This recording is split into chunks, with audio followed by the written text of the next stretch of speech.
Washing മെഷീനിലേക്ക് നന്നായിട്ട് വെള്ളം ഇറങ്ങുന്നില്ലേ? കാരണം എന്താണ്ട് ഇതാണ്. വാഷിംഗ് മെഷീൻ വീട്ടിൽ ഉള്ളവർക്ക് വേണ്ടിയുള്ളൊരു വീഡിയോ ആണ്.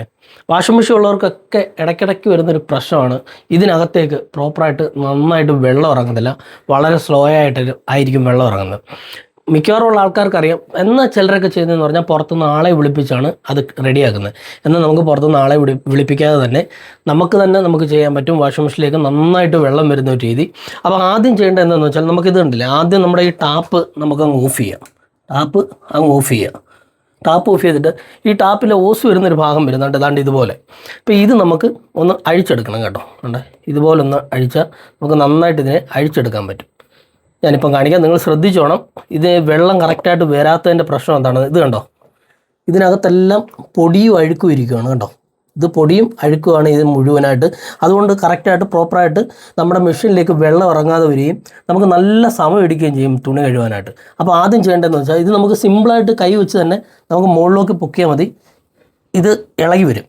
ആട്ടെ, ഇത് കണ്ടോ, ഇത് ഇളകി വന്നിട്ടുണ്ടേ. ഇത് കണ്ടോ, ഇതിനകത്ത് മുഴുവൻ അഴുക്കിരിക്കുകയാണ്. അപ്പോൾ നമുക്കിതൊന്ന് ക്ലീൻ ചെയ്തെടുക്കാം. ഇത് കണ്ടോ, ഇത് നന്നായിട്ട് തന്നെ ക്ലീൻ ചെയ്തെടുത്തിട്ടുണ്ട്. ചില വീടുകളിലെ കിണറിൽ ഓരുവെള്ളമൊക്കെ ഉണ്ടാവും. ചിലപ്പോൾ ഇതിനകത്തൊക്കെ ഭയങ്കരമായിട്ട് ചെളി പോലുള്ള സംഭവങ്ങളൊക്കെ അടിഞ്ഞിരിക്കാൻ സാധ്യതയുണ്ട്. അപ്പം നമുക്ക് ഒരു ബ്രഷോ വല്ലതും എടുത്ത് ഇതിനെ നന്നായിട്ട് ഉരച്ച് കഴുകുക. ഇതിപ്പം ഞാൻ ഇതിനകത്ത് പൊടി മാത്രമേ ഉള്ളതുകൊണ്ടാണ് പെട്ടെന്ന് തന്നെ കുറച്ച് വെള്ളം ഒഴിച്ചപ്പോൾ ആ പൊടിയെല്ലാം പോയി. അപ്പോൾ ഇതിനെ നന്നായിട്ട് ഒന്ന് വൃത്തിയാക്കി എടുത്തതിന് ശേഷം നമുക്ക് സിമ്പിളായിട്ട് തന്നെ നമുക്ക് തന്നെ ചെയ്യാവുന്നേ ഉള്ളൂ. നമുക്ക് നേരെ ഇതിനകത്തേക്ക് ഫിറ്റ് ചെയ്ത് കൊടുക്കാം. കണ്ടോ, ഇതുപോലെ തന്നെ ഫിറ്റ് ചെയ്ത് കൊടുക്കുക. ഇത് നമുക്കൊന്ന് മുറുക്കി കൊടുക്കാം, നന്നായിട്ട് മുറുക്കി കൊടുക്കുക. ഇത് ഇവിടെ നിന്ന് നമുക്ക് ടൈറ്റ് ചെയ്ത് തന്നെ മുറുക്കി കൊടുക്കണം. ഒരു കാരണവശാലും ഇത് ലൂസാവരുത്. ഇത് നന്നായിട്ട് തന്നെ ടൈറ്റ് ചെയ്ത് കൊടുത്തിട്ടുണ്ട്. ഇനി ചെയ്യേണ്ടത്, നമ്മൾ സ്വാഭാവികമായിട്ടും നമ്മുടെ ടാപ്പ് ഓപ്പൺ ചെയ്യുക. അപ്പോൾ തന്നെ നമുക്ക് നല്ല രീതിയിൽ ഇപ്പം ഞാൻ തുണി കഴുകാടാത്തതുകൊണ്ടാണ് കാണിക്കുന്നത്.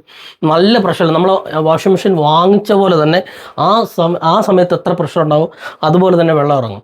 അപ്പോൾ നിങ്ങൾ ചെയ്യേണ്ടതെന്ന് പറഞ്ഞാൽ, ആഴ്ചയിൽ അല്ലെങ്കിൽ ഒരു മാസത്തിൽ ഒരു 3-4 തവണ ഇത് ക്ലീൻ ചെയ്യുക. പിന്നെ ഈ പറഞ്ഞ പോലെ ഓരുവെള്ളമൊക്കെ ഉള്ള, ഈ പറഞ്ഞ കണ്ടത്തിൻ്റെ സൈഡിലുള്ള, വയലിൻ്റെ സൈഡിലൊക്കെ ഉള്ള ആൾക്കാർക്ക് കൂടുതൽ ഓരുവെള്ളമൊക്കെ ആയിരിക്കും. അവരാഴ്ചയിൽ തന്നെ ഇത് കഴുകണം കേട്ടോ. ഇതൊന്ന് ക്ലീനാക്കി എടുത്തിടുന്നത് നന്നായിരിക്കും. നമുക്ക് പുറത്തുനിന്ന് ആളെ വിളിക്കുകയൊന്നും വേണ്ട, നമുക്ക് തന്നെ ചെയ്യാവുന്ന ചെറിയ കാര്യങ്ങൾ മാത്രമേ ഉള്ളൂ. അപ്പോൾ നിങ്ങൾക്ക് അങ്ങനെ ഒരു പ്രശ്നം ഉണ്ടെങ്കിൽ നിങ്ങൾ ഉറപ്പായിട്ടും ചെയ്ത് നോക്കണം. Okay, by.